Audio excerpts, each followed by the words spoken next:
Bonjour, bonsoir tout le monde, ça dépend de là où vous nous regardez. Merci de rester fidèle à ce programme, le Déontologue. Oui, ce programme mensuel qui réussit à réunir des spécialistes à travers l'Afrique et aussi à travers le monde afin d'aborder prioritairement des questions à la fois de santé mentale et aussi de maladie mentale. Et pour ce faire, je fais toujours un effort de ma touré des spécialistes dans le domaine. Alors, tout de suite, je vais commencer par accueillir Monsieur Aboukerim Pellegrini. Il est psychologue de la santé. Il nous appelle depuis le Togo. Bonsoir, bienvenue une fois de plus, Monsieur Aboukerim. Bonsoir, Monsieur Aurélien. Bonsoir au panel de ce soir et un spécial bonsoir à mon cher ami Hubert. Tout à fait. Je voudrais, comme vous l'avez suggéré, accueillir Monsieur Hubert Dododi. Il est sociologue. Il nous appelle depuis le Bénin. Bonsoir, bienvenue une fois de plus, Monsieur Hubert. Bonsoir à tous, bonsoir chers panélistes. Et ça donne plaisir pour moi de faire ce retour pour cette bonne famille-là. Merci. Je dois souligner que vous avez été frappé par un deuil. Vous avez perdu votre père il y a, je pense, un mois de cela. Je voudrais, au nom de toute la compagnie de déontologues, tous ceux qui participent et tous ceux qui nous suivent, je voudrais vous adresser nos sincères condoléances une fois de plus. Merci beaucoup. Alors, juste après vous, je vais accueillir Mademoiselle Tchotchoa. Elle préfère qu'on la présente sous le nom Les Ateliers Si. Elle est ici au Cameroun. Bonsoir, bienvenue. Elle est psychologue également. Bonsoir, bienvenue, mademoiselle. Bonsoir, Aurélien Achille. Bonsoir aux personnes présentes. Merci de m'avoir invité et je suis bien contente de participer. Et nous sommes toujours très contents à chaque fois que vous acceptez notre invitation. Juste après vous, je vais accueillir mademoiselle Sandrine Zoudia. Elle est psychologue et également, elle est psychologue spécialiste de la santé mentale et soutien psychosocial. Elle nous appelle également depuis le Cameroun. Bonsoir, bienvenue mademoiselle.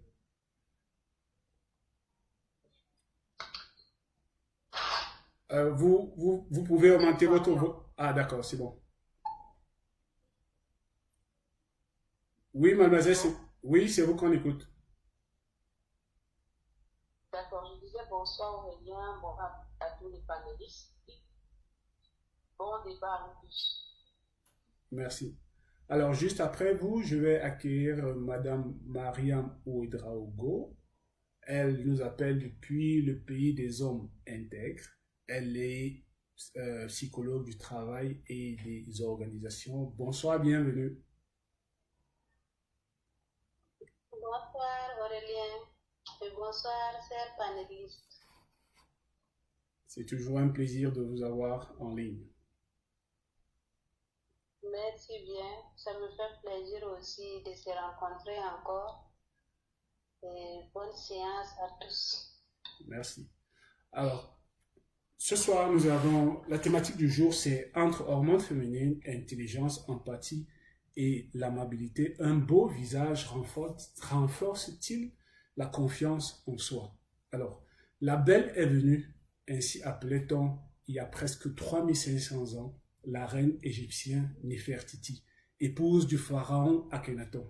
Sa beauté était telle qu'elle fut immortalisée par un artiste anonyme et talentueux qui créa un buste, aujourd'hui célèbre, que l'on peut admirer tout à loisir, constatant son intemporalité beauté, son intemporelle beauté, autant pour moi. Ce type d'œuvre souligne l'effort de l'artiste pour capter l'essence de la beauté humaine et la fixer sur un support. Ça peut être une pierre, une toile ou un papier.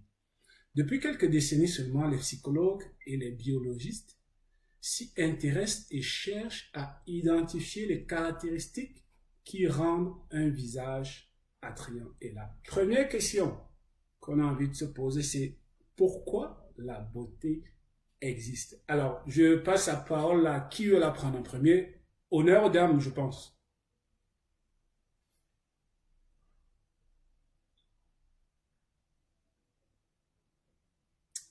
Alors, mademoiselle Tchouchoua, vous avez l'honneur.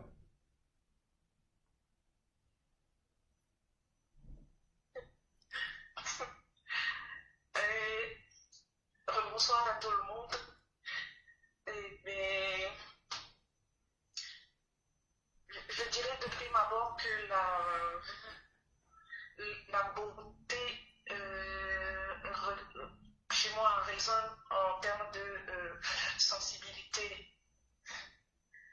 La sensibilité à la beauté. Et ça, c'est complètement en dehors des traits qui sont homologués par les voies autorisées. Et tel que vous l'écrivez dans votre introduction là, et la beauté, nous pouvons la voir dans toutes les sortes de rencontres, du moins de rencontres qui sont offertes à nos yeux. Et nous sommes responsables, d'après notre sensibilité, de la rencontrer, la beauté. Voilà ce que je dis comme ça de prime abord. Alors, Merci. Merci à vous. Alors, mademoiselle Sandrine Zodia, vous voulez ajouter?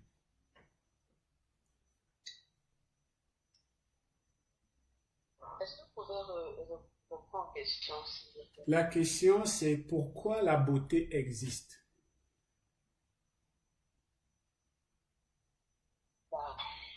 Parce que la vérité existe. On l'a dit, hein. Là, c'est une question. L'envers d'une... Vous Oui, m'entendez? oui, allez-y, je vous en prie. Il faut toujours l'envers d'une chose, plutôt, il faut toujours, on va dire ça comment?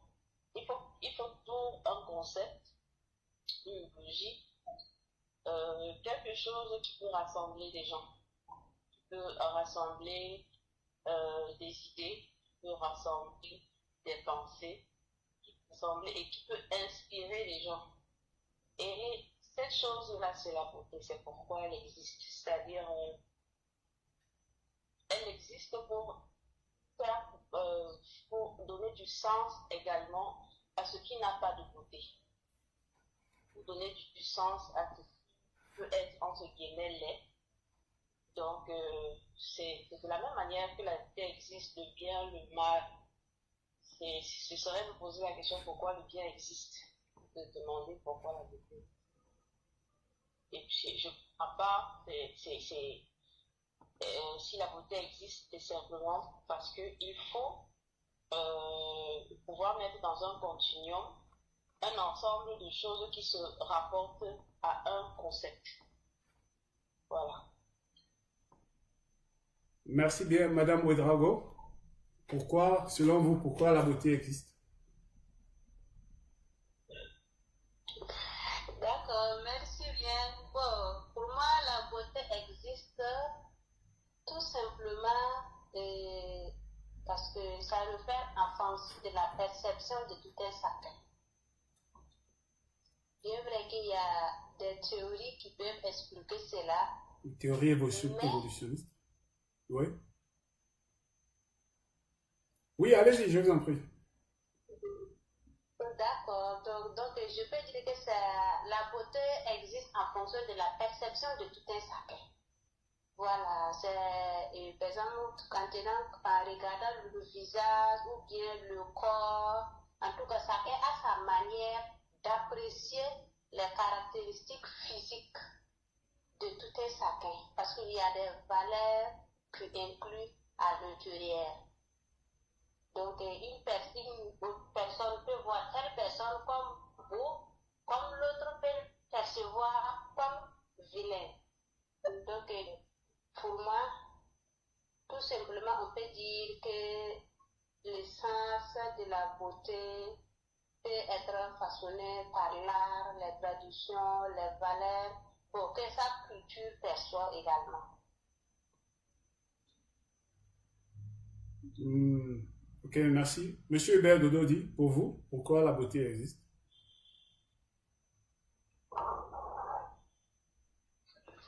Tout simplement, je dirais que la beauté existe afin que les uns et les autres puissent avoir des représentations, puissent avoir des d'être sur la nature, sur des compartiments de la vie. Et d'ailleurs, c'est l'existence de la vie qui donne un sens à notre existence.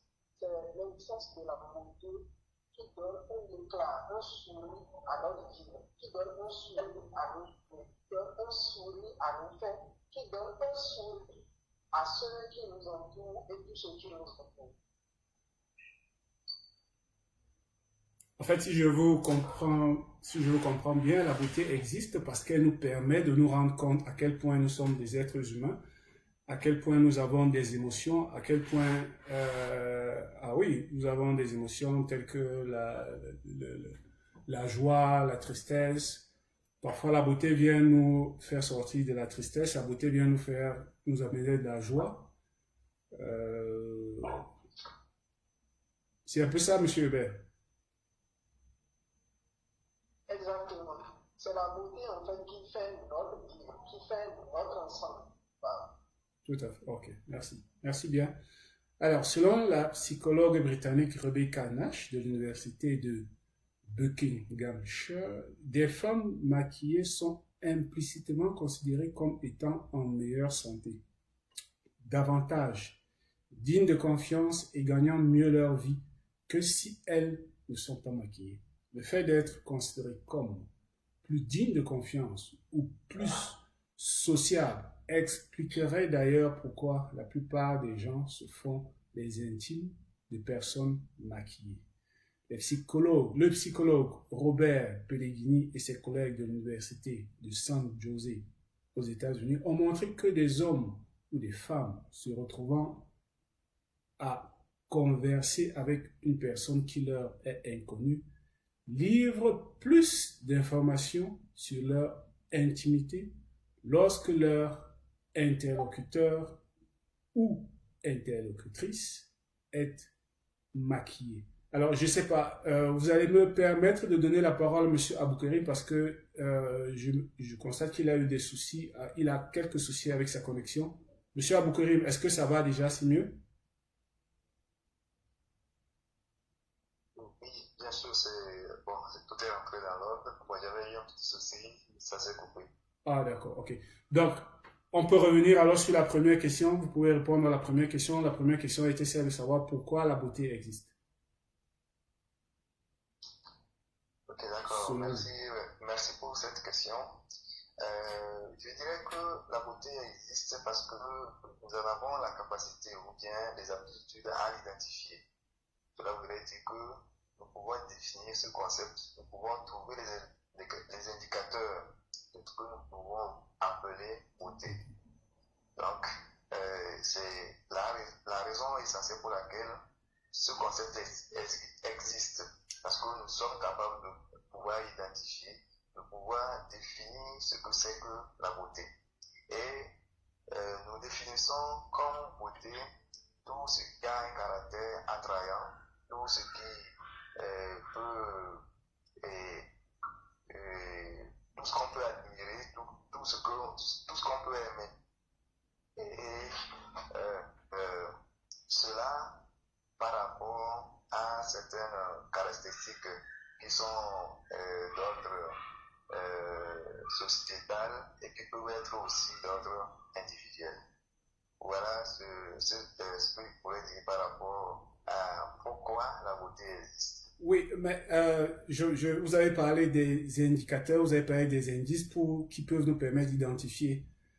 Est-ce que vous et moi on est d'accord que ces indices, ces indicateurs ne sont pas universels? Tout à fait. C'est pour cela que je dis, ce concept, la définition de ce concept est d'ordre sociétal et culturel. Et aussi individuel. Donc, d'accord. Cela veut dire que d'une société à une autre, les critères de beauté peuvent varier. Et d'un individu à un autre, ces critères-là peuvent encore varier. Alors, je tiens à préciser qu'on va se focaliser beaucoup plus sur la beauté physique que sur la beauté parce qu'elle a beauté, en fait, elle a plusieurs dimensions. Hein. Il y a la beauté de l'âme. Bon, on va se focaliser sur la beauté physique. Et je vais reprendre le texte que je disais tout à l'heure. Bon, peut-être comme il y a des psychologues parmi nous, on va un peu aussi se pencher sur la beauté de l'âme. Peut-être, ça dépendra d'eux. Alors, je disais, selon la psychologue britannique Rebecca Nash de l'université de Buckinghamshire, les femmes maquillées sont implicitement considérées comme étant en meilleure santé, davantage dignes de confiance et gagnant mieux leur vie que si elles ne sont pas maquillées. Le fait d'être considérées comme plus dignes de confiance ou plus sociables exprimerait d'ailleurs pourquoi la plupart des gens se font les intimes des personnes maquillées. Le psychologue Robert Pellegrini et ses collègues de l'université de San Jose aux États-Unis ont montré que des hommes ou des femmes se retrouvant à converser avec une personne qui leur est inconnue livrent plus d'informations sur leur intime lorsque leur interlocuteur ou leur interlocutrice est maquillé. Je voudrais me tourner vers Mademoiselle Tchotchoa. Mademoiselle Tchotchoa, est-ce que finalement chacun gagnerait-il à être maquillé en permanence?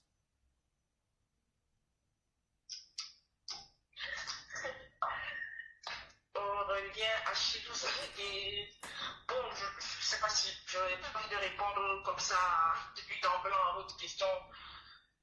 Je remarquais dans ma première contribution que la beauté en elle n'a rien à voir avec les canons qu'indiquent les voies autorisées. Voilà. C'est une voie autorisée qui est établie que le maquillage, c'est un paramètre déterminant pour un signe de beauté. Toujours est-il que pour l'instant, nous parlons de la beauté physique et plus précisément du visage. Le visage dit photo, la photo dit identité, et puis l'identité, elle est premièrement physique puisque nous débarquons dans la vie avec un emballage physique qu'est le corps. Et qui dit donc identité physique dit les traits, donc à peu près le résumé d'une personne qui sont situés au niveau de ce que je peux appeler la façade. Et c'est sur la façade que se trouve la mine, puisqu'on ne peut pas dire, en voyant quelqu'un de dos qui est la bonne mine, il faut être en train de voir le visage pour le dire. Bon, est-ce que la beauté, l'apparence, les traits, ou bien les références de maquillage, par exemple, sont des signes de beauté? Et je dis que de façon globalisante et généralisante, c'est ce que dit, j'ai envie de dire la société, c'est ce qui dit la société. Mais personnellement, comme psychologue social, je suis très portée à questionner les repères que fournit la société aux individus pour interagir. Et c'est parce que c'est ces repères-là qui sont très souvent source de souffrance. Ça ne suffit pas que la société ait édité des repères. En même temps, c'est ces repères qui sont source de pathologie.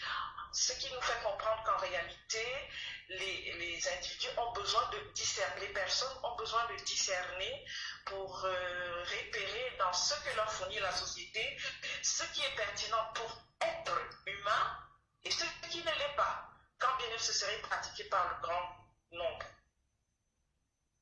Je reconnais que je n'étais pas en train de répondre très précisément à votre question. Je poursuis une réflexion. C'est comme si je parle à moi-même. Pardonnez-moi, hein. Je m'arrête là pour le moment. Ok, merci mademoiselle Tchotchoa. Alors, monsieur Aboukerim, vos collègues de l'université de Buckinghamshire ont démontré qu'il y a une relation entre une meilleure santé et la beauté physique. On dit des femmes maquillées sont implicitement considérées comme étant en meilleure santé, davantage dignes de confiance et gagnant mieux leur vie. Pour vous, comment on peut arriver à créer un lien entre le maquillage et la santé? Vous qui êtes psychologue de la santé, comment est-ce qu'on peut expliquer ça, M. Aboukerim?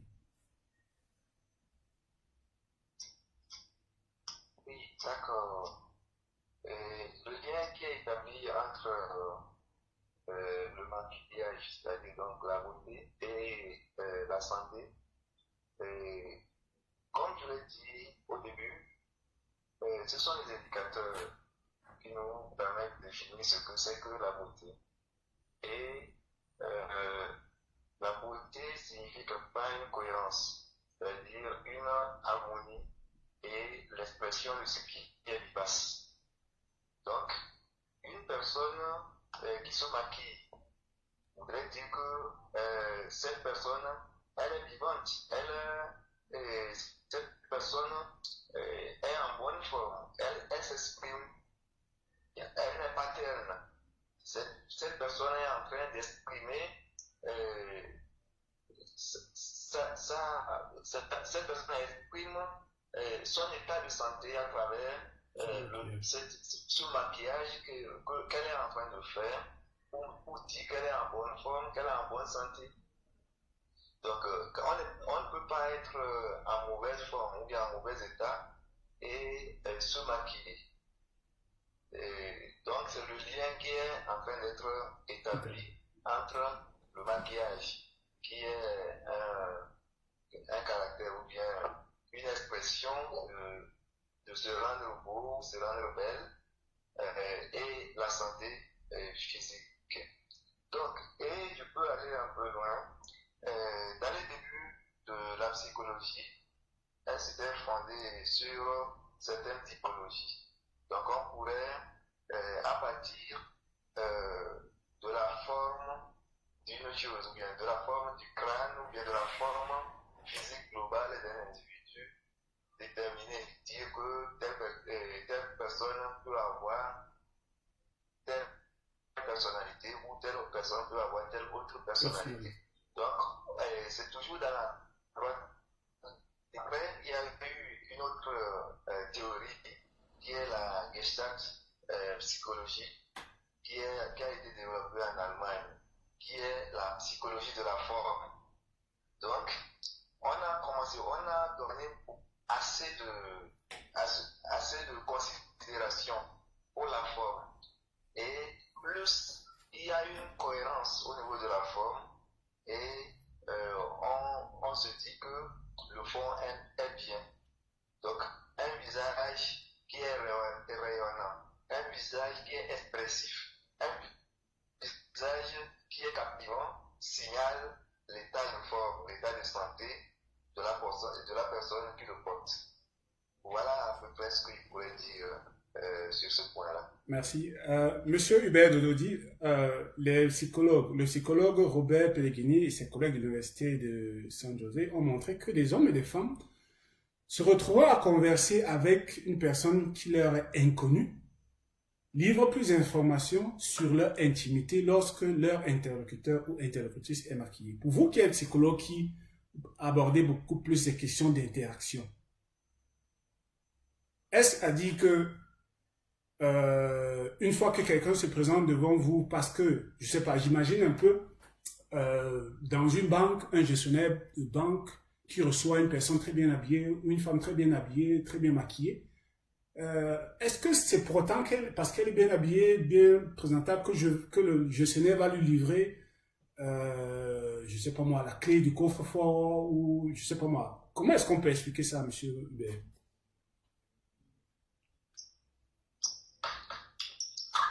Merci pour la question. Je tiens à rappeler que je suis socio-anthropologue et la beauté dans le cadre de la science ne peut être comprise uniquement sur les facteurs biologiques comme les hormones qui influencent par exemple l'état de la peau, la douceur des traits, et donc elle est indissociable des normes et des valeurs culturelles qui définissent ou qui explique ce qui est considéré comme attrayant et valorisant dans chaque société.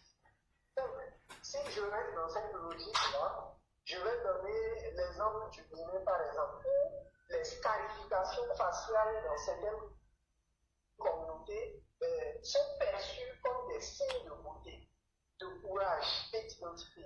Donc, renforçant la confiance en soi de celles qui portent de ce signe-là, ou de ceux qui partagent les mêmes valeurs que celui qui est en face, celui qui est attiré, celui qui est en face, celui qui communique, ou celui qui observe juste la personne en face. Alors, cette perception-là ne serait pas partagée, par exemple, au Cameroun, où la rondeur du visage, ou la forme de la personne ou de la femme, par exemple, montre que celle-ci est une bonne femme et elle est associée, par exemple, à la prospérité, à la fécondité, ou c'est très caractéristique d'un prestige et estime aux jeunes filles, bon, je ne sais pas quoi. Au Sénégal, par exemple, la peau noire d'une femme ou le teint noir pur et brillant de la femme sénégalaise était autrefois considéré comme la norme, voilà, était considéré autrefois comme la norme. Alors, quelqu'un en face, partageant les mêmes valeurs socioculturelles, telles que cette dame-là sénégalaise se dit, voilà, c'est la plus belle femme, voilà, c'est la plus belle femme. La même personne va rencontrer une fille bien bronze, bien cotonnée, bon, elle n'est pas attirante parce que les valeurs culturelles ont des caractéristiques qui montrent que celle-ci, celui-ci est beau, belle, n'est pas respecté, tout simplement à cause de la beauté. Et il y a un proverbe togolais qui dit le visage, c'est le visage qui attire, mais c'est le comportement qui retient. Ce qui veut dire encore que la beauté de quelqu'un n'est pas perçue dans les sociétés togolaises comme étant ce qu'on voit, les traits physiques qui sont présentables, la forme de la personne, non, mais plutôt le comportement de la personne, les manières de penser, les manières d'agir. Sont ces éléments-là qui définissent la beauté de la personne. Alors, vous comprenez avec moi que la beauté varie d'un groupe social du moins à un autre. La beauté dépend d'une culture à une autre. Alors, quand je suis en face de quelqu'un qui partage les mêmes valeurs, qui respecte les critères sur lesquels ma culture ou sur lesquels ma société définit quelqu'un d'elle, définit la beauté, alors je suis attiré tout simplement. Voilà un peu ce que je peux dire par rapport à votre question, en me fondant bien sûr sur l'exemple que vous avez là. Merci, M. Hubert. Merci. Alors, je voudrais passer la parole à Mme Mariam Ouedraogo et à Mlle Sandrine Zoudia. J'ai cette question pour vous deux, les dames. Alors, peut-il y avoir des situations où le maquillage serait contre-productif? Madame Ouedraogo, vous voudrez bien prendre la parole en premier? Le maquillage, comme... Est-ce qu'il existe des situations où le maquillage pourrait être contre-productif?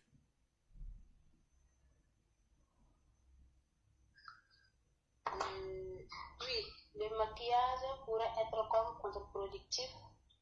D'une part, oui, et d'une part, non. Parce que déjà, comme on a dit que le comportement, il y a des sociétés qui considèrent la beauté du visage comme une qualité positive.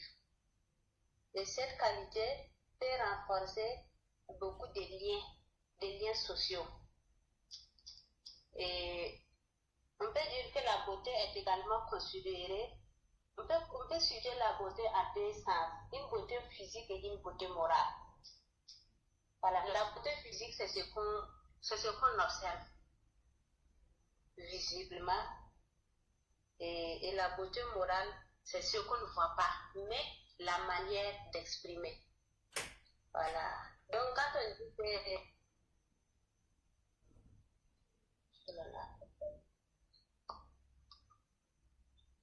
La beauté morale, on peut dire que ça réfère à la générosité d'une personne, à sa sagesse.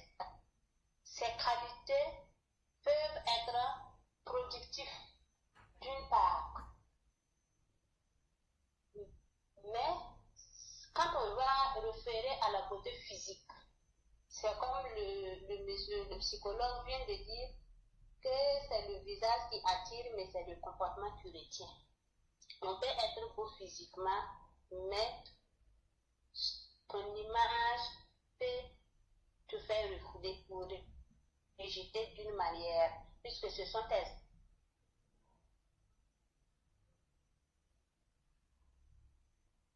qui peuvent te faire aider par la société. De mon point de vue. Merci, Madame Maria Maudrago. Alors, je voulais passer la parole à Mademoiselle Sandrine Soudia. Quand je parle de contre-productivité, vous pouvez avoir une très bonne apparence physique, vous arrivez dans un service public ou privé et vous subissez, j'ai envie de dire quoi, excusez-moi l'expression, du harcèlement, parce que c'est tout le monde qui veut partager votre intimité. Vous pouvez être une bonne personne généreuse, mais vous arrivez dans un environnement où tout le monde a besoin de vous, tout le monde veut abuser de vous. Voilà pourquoi je pose la question de savoir, est-ce qu'il n'y a pas des situations finalement, la beauté peut être contre-productive? Mademoiselle Sandrine Soudia. Pour la beauté ou bien pour le maquillage? La beauté en général. Des situations où la beauté, non pas le maquillage. Non, on est encore dans la beauté. Parce que le maquillage, c'est un instrument qui permet d'exprimer la beauté. À moins que je me trompe. Parce que tel que les autres ont expliqué. Donc la question. Pardon? Donc la question c'est oui, est-ce que vous m'écoutez? Oui, oui. La question, est-ce qu'il y a des situations où la beauté peut être contre-productive? Tout à fait, c'est ça la question.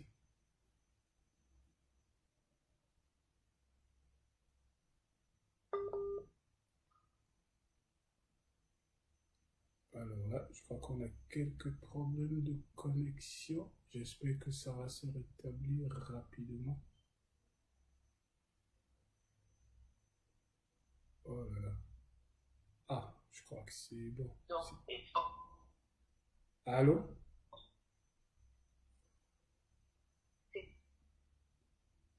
Allô? Non. Allô, est-ce que vous me suivez? Vous me suivez, Mademoiselle Sandrine? Allô? Je crois qu'il y a quelques... Allô?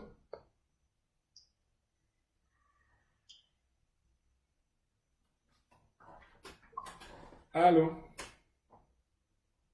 Je vous suis, c'est peut-être il y a des situations où la beauté peut être contre-productive. Ce n'est pas la beauté en elle-même qui est productive, c'est la société et ce qu'elle a mis dans beauté qui devient une forme de retour, plutôt une forme d'enfer pour les personnes qui portent certains critères. La société, je dirais que c'est la société en fait qui a de ce jeu et de ce que la beauté représente pour la société. Les solutions où la beauté devient contre-productive, vous avez parlé de harcèlement. Mais il y a aussi des situations, par exemple, où vous allez postuler, vous allez quelque part et quand vous voulez postuler. Et vous jalousez. Simplement parce que vous êtes avenant, on a dit qu'on ne parle pas de moral. Vous êtes belle ou bien beau, alors votre dossier est carrément mis de côté. Donc oui, assurément. On dira que votre type n'a pas joué en votre faveur. Évidemment que c'est un couteau à double tranchant. Donc, ça ne fonctionne pas toujours en 10 sur 10, parfois c'est une arme, une épée de Damoclès au-dessus de votre tête. Donc voilà, c'est ce que je peux dire. Merci, mademoiselle Sandrine Zoudia. Les psychologues James McElroy et Paula Marrow de l'Université de l'Iowa ont étudié l'effet du maquillage des femmes sur les hommes à qui elles demandaient de faire un don pour une cause médicale.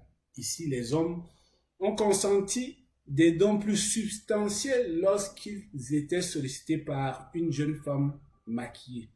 D'autant qu'il faut s'approcher à une trentaine de centimètres de l'homme et que, selon l'expérience, seul le maquillage a un effet sur la générosité et non l'apparence intrinsèque du visage. Les hommes, décidément, sont des cibles toutes désignées pour l'impact des produits cosmétiques. Alors, je veux passer la parole à M. Aboukerim parce que là, M. Aboukerim, est-ce que l'industrie de la cosmétique veut rendre les hommes infidèles ou alors elle veut condamner les hommes à la polygamie?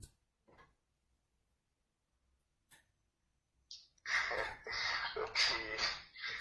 Bon, je trouve que les hommes sont condamnés. D'accord, bien. Mais en fait, comme je le disais précédemment, que l'être humain est permanemment à la recherche de ce qui est cohérent, de ce qui semble avoir une harmonie. Un visage maquillé semble dégager une certaine cohérence et une certaine harmonie. Et un visage maquillé sous-tend aussi une personne en bonne forme, une personne qui semble en plus bonne santé qu'une autre personne. Donc cela dégage une certaine énergie qui captive et qui attire. Et c'est la raison pour laquelle un visage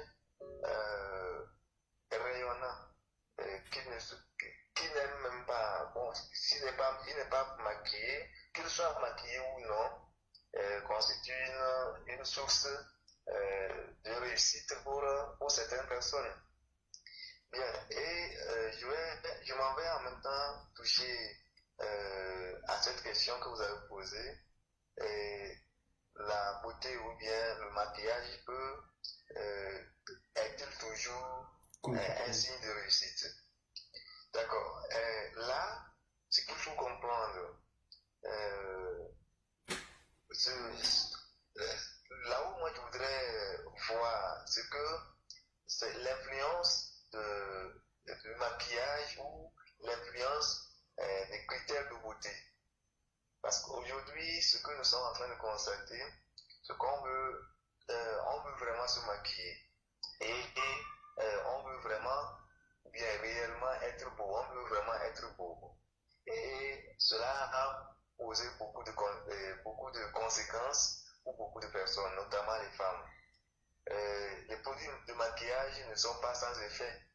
Et c'est aussi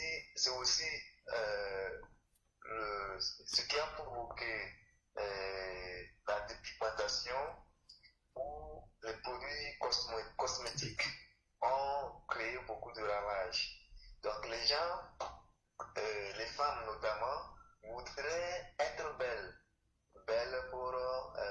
pour les hommes, et donc il faut se maquiller, il faut se dépigmenter, il faut avoir un teint qui est considéré comme un teint attirant, comme un teint qui est captivant, et alors il faut aller chercher des produits qui entraînent après tout grande souffrance.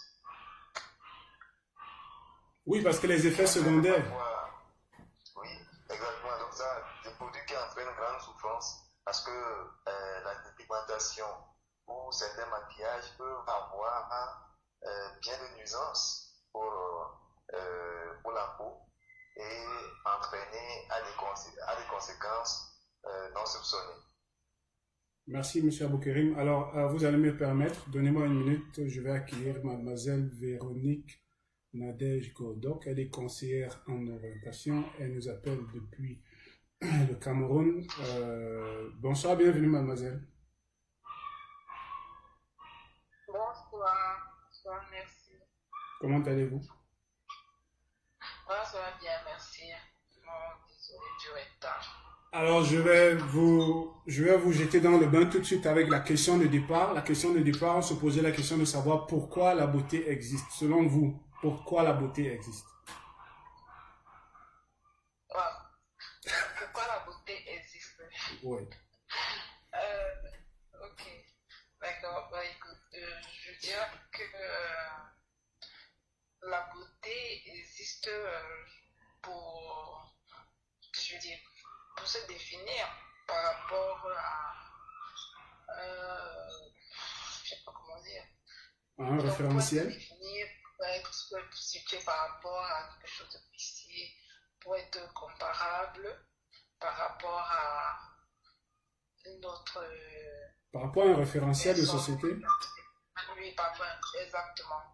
Donc, la beauté existe parce qu'il faudrait que ce soit, comment on dit quoi, comme un point comme une référence, on peut faire une comparaison et permet de nous situer et même pour nous-mêmes d'être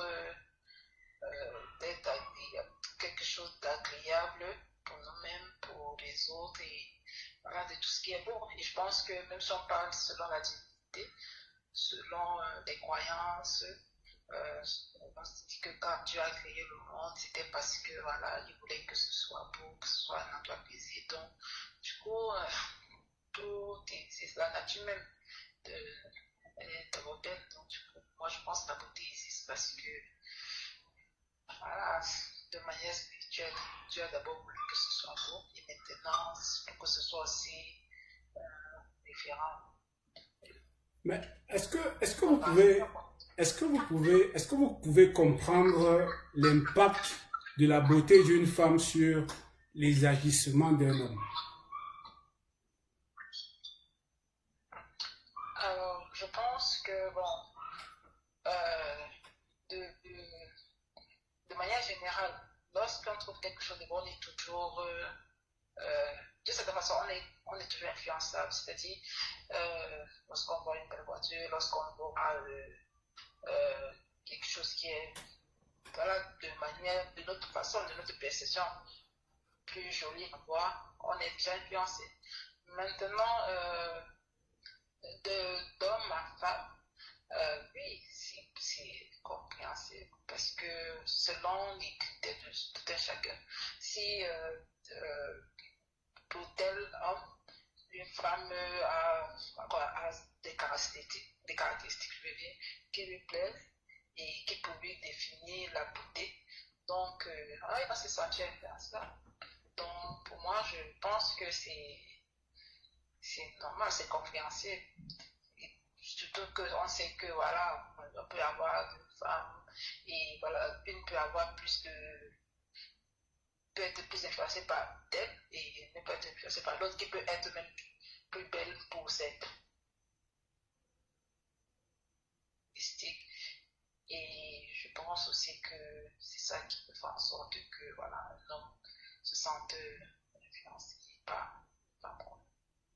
Alors, merci mademoiselle Véronique. Alors, j'ai posé une question à ce monsieur Aboukerim qui a répondu. C'est vrai qu'elle concernait beaucoup plus les hommes. Je voudrais que monsieur Hubert Dododi forcément a quelque chose à ajouter. Monsieur Hubert Dododi, je peux reprendre le texte et je reprends la question ou alors...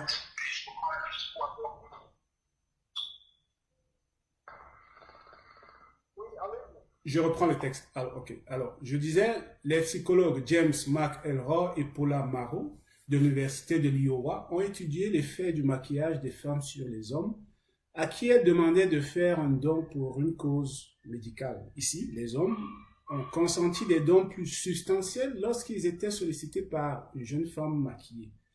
Notons qu'il faut s'approcher à une trentaine de centimètres de l'homme et que selon l'expérience, seul le maquillage a un effet sur la générosité et non l'apparence intrinsèque du visage. Les hommes, décidément, sont des cibles toutes désignées pour l'impact des produits cosmétiques. Et je posais la question de savoir, est-ce que les produits cosmétiques veulent rendre les hommes infidèles ou alors veulent condamner les hommes à la polygamie?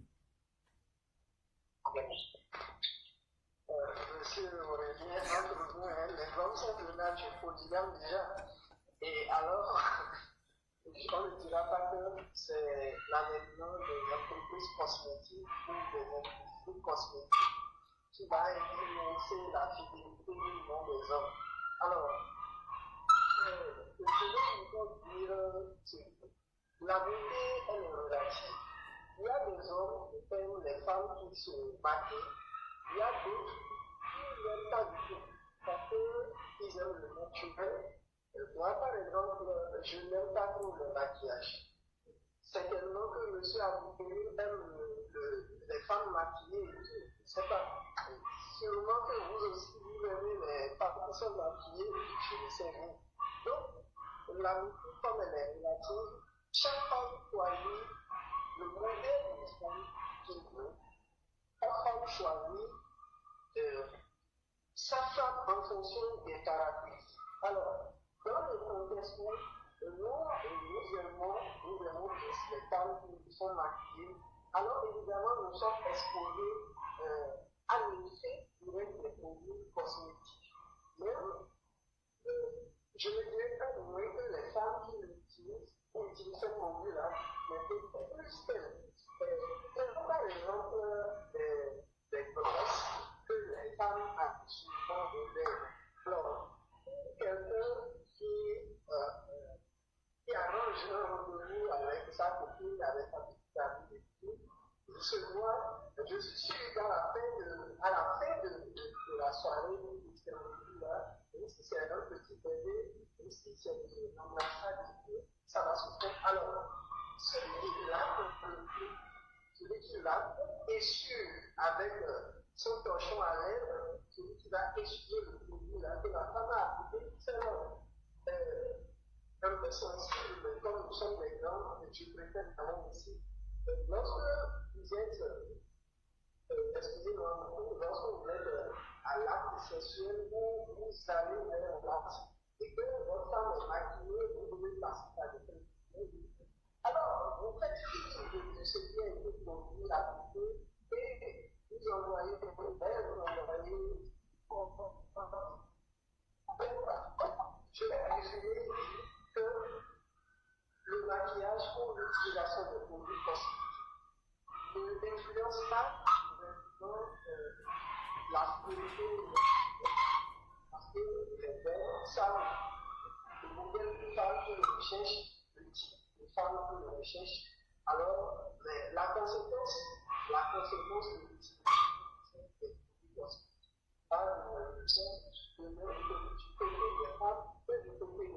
alors, les conséquences sont partagées. Et il va falloir une éducation plus continue à l'endroit de nos jeunes filles. La beauté ne concerne moins la délimitation, l'enrichissement et tout. Mais avec même notre naturel, nous pouvons utiliser des remèdes traditionnels que nous pouvons extraire le moment sur ce panel d'extraire. Pour se rendre aussi simplement possible que de dépenser beaucoup dans la cosmétique. Et après, le cancer de la peau, le cancer du sein. Je vous remercie. Merci, monsieur Hubert Dododi. Alors, j'ai une dernière question pour qu'on sorte de l'émission. Chacun va essayer de dire quelque chose et puis on va sortir de l'émission parce qu'on est déjà presque 21 heures moins. Alors, si la moyenne de tous les visages constitue un critère réel dans le choix d'un partenaire, comment le cerveau élabore-t-il cette norme? Procède-t-il en supposant des souvenirs de toutes les personnes aperçues auparavant? Parce qu'on sait par exemple que les nourrissons sont capables de distinguer les personnes d'après leur visage et forcément préfèrent les plus beaux ou les plus belles. Non, les plus beaux visages, on dit le visage. Alors, je voudrais donner la parole à mademoiselle Véronique.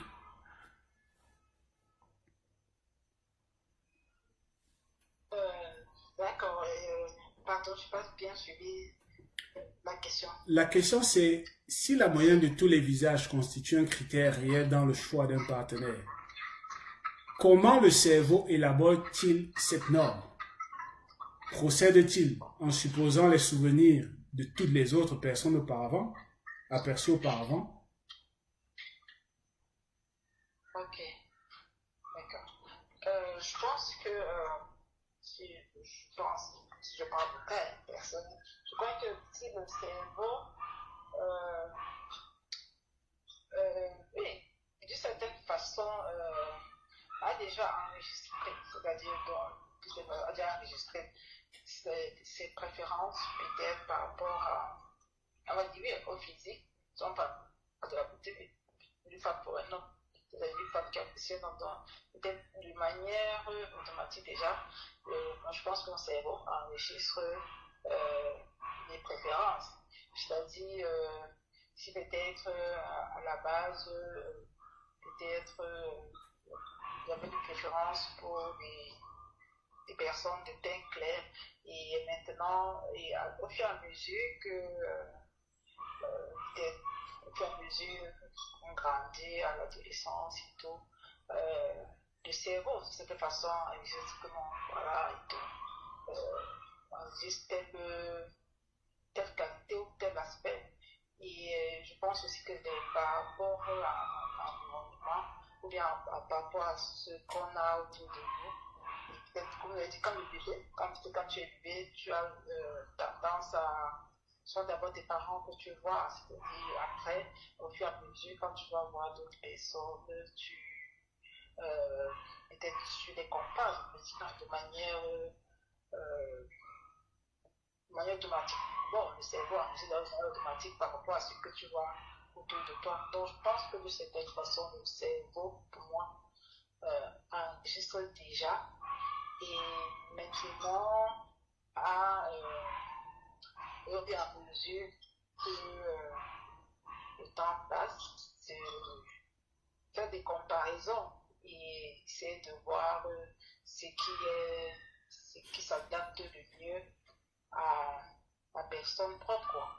C'est ce que moi je peux dire par rapport à la question. En fait, vous êtes des personnes qui pensent que parfois un homme choisit une partenaire en fonction de est-ce qu'elle ressemble à ma mère, ou alors une femme choisit son partenaire en fonction de est-ce que physiquement il ressemble à mon père, si je vous ai bien compris. Moi, oui, je fais partie de ces personnes qui pensent cela. D'accord. Ce que j'ai vécu et peut-être ce que je vois dans mon entourage en général, peut-être pas le physique aussi, peut-être je peux dire, peut-être de fois c'est le caractère, deux fois maintenant, oui, peut-être le caractère aussi, c'est peut-être pas vraiment le physique et tout, mais deux fois peut-être des hommes que je vais voir que bon, peut-être une femme est comme ça, peut-être douce, gentille, elle a une voix, elle est calme, et maintenant, voilà, il va plus s'intéresser à moi aussi. Merci. Alors, juste après vous, je vais passer la parole à M. Aboukerim pour qu'on conclue rapidement. M. Aboukerim, vous avez compris, ou alors je reviens, je relis la question, mais vous avez, c'est bon.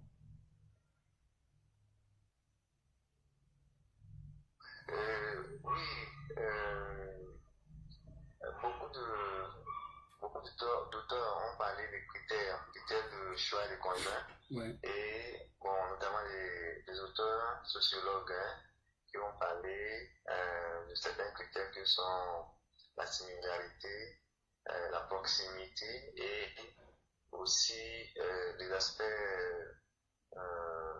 économiques et sociaux aussi qui participent dans le choix, qui participent au choix d'un partenaire. Donc quand nous prenons par exemple la similarité, c'est ce que vous venez de dire, quand vous semblez avoir des critères qui sont proches, bon, des valeurs qui sont proches, il va de soi que vous tendez à choisir un partenaire dans ce contexte-là. Il y a aussi la proximité. Quand bon, le cerveau enregistre des visages, des choses qu'il voit. Donc quand vous voyez dans votre famille si vous êtes de teint clair et que beaucoup sont de teint clair, vous avez tendance dans votre choix à choisir une personne qui est aussi de teint clair. Donc, le cerveau a déjà enregistré, vous avez ce penchant-là. Donc, pour les critères économiques, si vous êtes issu d'une famille aisée et la manière dont vous vivez va influencer votre choix, vous aurez toujours tendance à vous porter vers des personnes aussi qui sont de votre milieu de vie. Voilà, donc c'est à peu près ça qui a été décrit par certains auteurs en ce qui concerne les critères de choix d'un conjoint. Donc, mais il y a aussi les critères d'ordre hormonal, d'ordre beaucoup plus chimique qui montrent que c'est souvent certaines influences hormonales qui poussent les individus à aller les uns vers les autres. Mais que là, souvent, ça ne dure pas parce que les hormones, c'est souvent pendant un temps bien limité. Oui, souvent, il y a aussi les facteurs génétiques avec le facteur Rhésus. Alors, merci, monsieur Aboukerim. Merci. Juste après vous, je vais passer la parole à mademoiselle Sandrine Zoudia. Mademoiselle Sandrine Zoudia, vous avez la parole.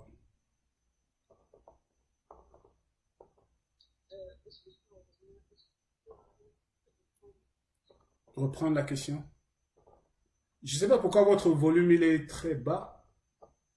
Alors, la question c'est si la moyenne de tous les visages constitue un critère réel dans le choix d'un partenaire, comment le cerveau élabore-t-il cette norme?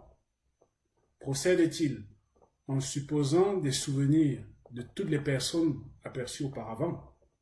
Quand on sait par exemple que les nourrissons sont capables de distinguer d'après leur visage et distinguer les personnes d'après leur visage, ils préfèrent les plus beaux ou non les plus beaux. Ok, je commencerai par l'inconscient collectif et l'animal animus sont des petites femmes à l'intérieur de chacun. Mademoiselle Sandrine Zoudia, je ne sais pas, on a le volume, si vous pouvez, peut-être que vous avez mis, je ne sais pas trop comment, mais votre volume est très bas. Je ne sais pas si c'est de mon côté.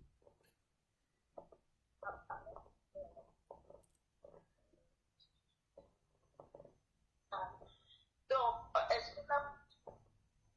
Allô? Oui, est-ce que vous m'entendez? Oui, là c'est bon.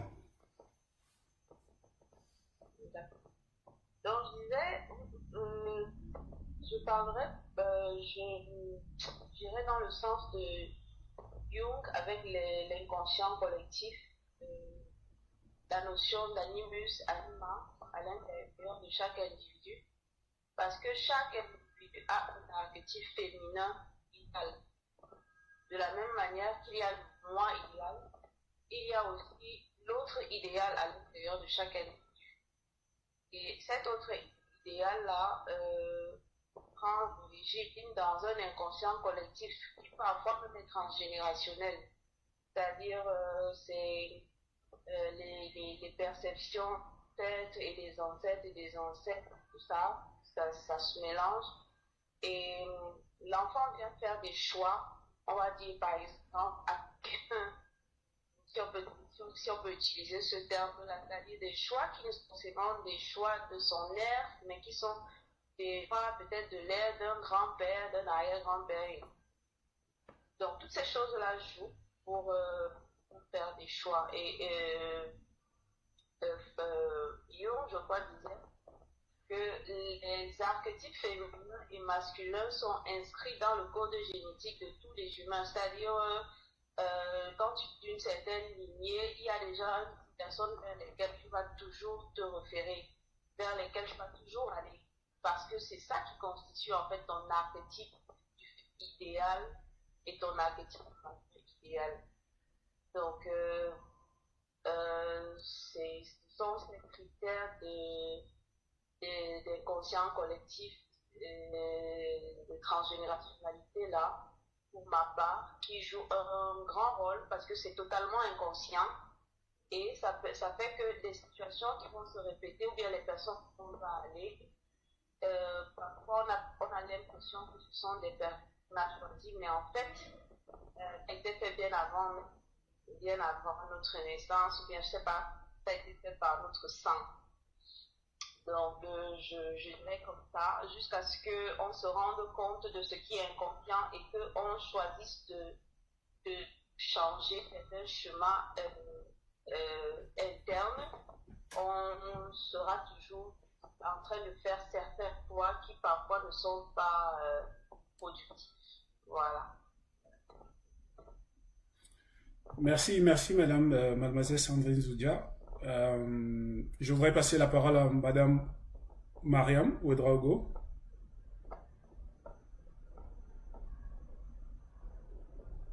Allô? Vous avez coupé votre micro si vous êtes en train de parler, madame Ouedraogo.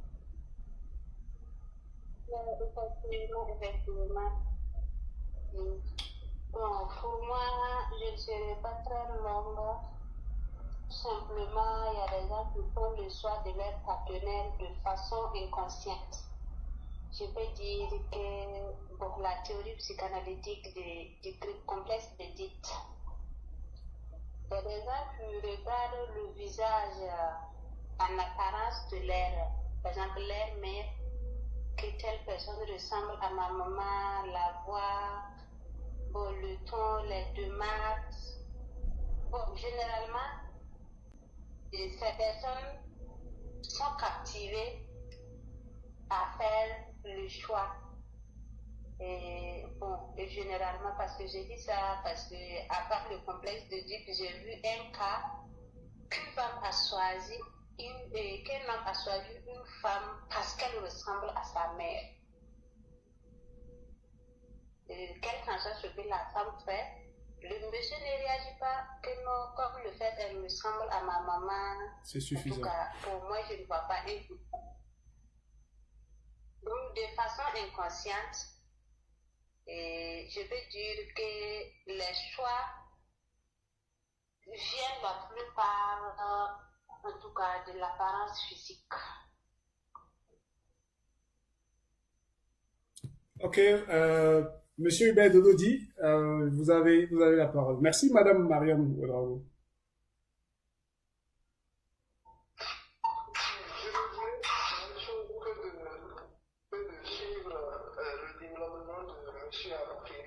Qui a déjà su bien expliquer selon les sociologues les critères sur lesquels les hommes font leur choix.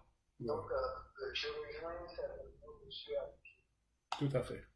Merci, monsieur Hubert. Alors, mademoiselle Tchotchoa, vous avez la grande responsabilité de clôturer le débat. C'est à vous la parole.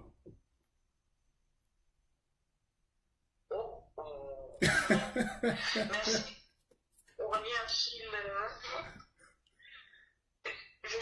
Je suis quand même impressionnée que, du moins je comprends que en majeure partie, les personnes qui sont intervenues, les panélistes, disent voter pour dire une chose qui procure de la satisfaction, du plaisir, de l'agrément. Et je suis quand même très impressionnée. Bon, est-ce qu'il peut permettre de comprendre, vu comme ça, est-ce que nous ne nous trouvons pas en train de l'étriquer, la beauté, de l'enfermer dans des critères que les uns et les autres peuvent édicter, comme c'est le cas dans toutes les situations des travaux dont vous avez souligné les rendus là, dans vos différentes contributions. Personnellement, je reste avec la question du choix pour dire que le choix est toujours révélateur d'un état de confusion. Quand c'est clair, je ne suis pas en train de choisir, en fait. Bon, si nous voulons expliquer si nous sommes intéressés par expliquer les gestes, c'est complètement cohérent. Tout ce qui s'est dit jusqu'ici. Mais si nous voulons questionner la société, parce que la souffrance, elle existe, comment est-ce que les outils dont nous disposons, quand il s'agit de beauté, comment est-ce que ces outils-là sont trans? C'est très réel, en effet, de se dire, d'être tout le temps, quand il s'agit de beauté, à la recherche d'une chose qui va m'apporter de l'agrément. Je ne me rends pas compte que je suis en train de me couper d'un tout autre pan de la vie qui existe bel et bien et je me rends insensible. Et mon esprit devient de plus en plus étriqué. Donc, moi, je suis très, très intéressée par la question de la confiance en soi qui se pose parce que la beauté vient comme un agrément à la confiance en soi. Ça veut dire qu'elle vient pour renforcer. Comme quoi, elle va être également problématique, cette beauté vue sous cet angle-là. Bon, pour ceux qui sont maintenant laids, comment ils se sentent, ceux qui n'utilisent pas les canons qui sont reconnus, et qu'est-ce que je fais quand je rencontre un visage qui est à proprement parler laid? Est-ce que je détourne le regard? Est-ce que je peux donner ma présence et mon attention de la même manière que je le donne à un visage qui attire ma mort? Moi, je pense que comme des personnes qui sont amenées à questionner, à réfléchir et à éclairer d'autres personnes, nous avons à ouvrir les gens à la vie dans sa totalité. C'est en fait ça tout le problème de la souffrance. C'est que nous, à force de vouloir résoudre la souffrance, nous étriquons et j'ai peur que la psychologie travaille à étriquer et à restreindre de plus en plus les gens dans ce qu'ils ont déjà comme situation. Donc je finis sur un questionnement. En fait, voilà. si je l'ai compris, vous faites partie des personnes qui pensent que les personnes dotées à la fois d'une grande confiance en leur aptitude sociale, d'un contrôle de leurs émotions et d'une bonne estime de soi ont moins recours aux produits de beauté. Ça, j'ai l'impression que vous partagez ce point de vue-là.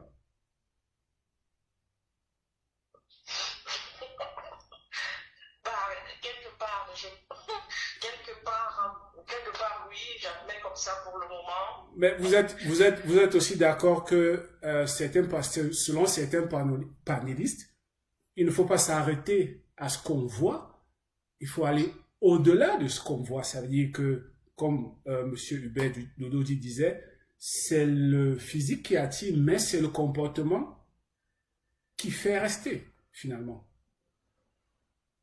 Mais quand c'est laid, il y a également un physique.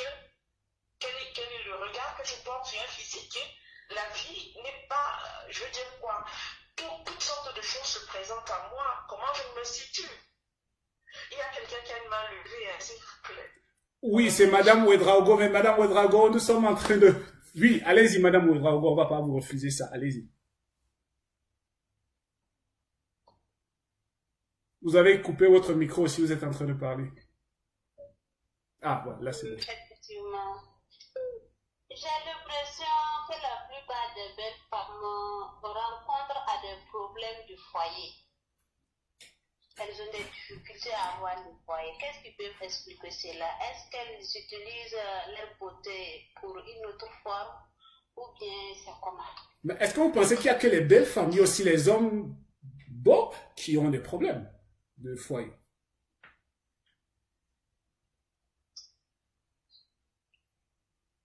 Vous avez déjà constaté ça aussi? Qu'il y a de beaux hommes qui ont des problèmes de foyer? Oui. Bon, mais c'est rare. Ok, je pense qu'on va s'arrêter là et puis je vais conclure. Les hommes ne réfléchissent guère face à un visage habilement maquillé. Ce dernier aurait tendance à leur faire perdre leurs moyens intellectuels. Le psychologue John Hardney et ses collègues de l'université de Richmond aux États-Unis ont montré que Les performances des hommes des différentes tâches cognitives, qu'il s'agisse de problèmes d'arithmétique, du fait de reconnaître un objet, présentent sous différents angles dans un espace à 3 dimensions pour de l'apprentissage de syllabes de langue étrangère, diminuent considérablement en présence d'une femme maquillée. L'attraction sexuelle est dictée par la logique de la propagation des gènes et de la recherche du reproducteur idéal. On sait qu'une des qualités premières d'un reproducteur est sa bonne santé. Or, le maquillage renforce la perception d'une bonne santé et par là même l'attirance exercée par le visage. Le second effet du maquillage résiderait dans sa capacité à accroître la symétrie du visage. Il permet de gommer certaines dissymétries présentes sur le visage, qu'il s'agisse d'une variation de teint pour de couleur ou alors de couleur de la peau, d'une tache sur une joue et pas sur l'autre. Or, là encore, dans sa quête d'une partenaire susceptible de l'aider à transmettre son patrimoine génétique, l'homme marquerait une préférence pour les personnes au visage symétrique, car cette caractéristique est associée à de meilleures qualités génétiques, notamment un système immunitaire plus robuste. Alors, merci à vous tous d'avoir pris un peu de votre temps une fois de plus pour que nous puissions passer ces quelques moments ensemble. Je remercie M. Hubert Dododi, je remercie Mademoiselle Tchouchoua, je remercie Madame Ouedraogo, je remercie Mademoiselle Sandrine Zoudia, je remercie M. Aboukerim, je remercie Mademoiselle Véronique Godor. J'espère que vous répondrez toujours présent à chacune de mes sollicitations. Quant à vous, merci de nous rester fidèles sur ma page Facebook Le Déontologue. On se donne rendez-vous le mois prochain avec des invités et une autre thématique. Ciao. Bye bye.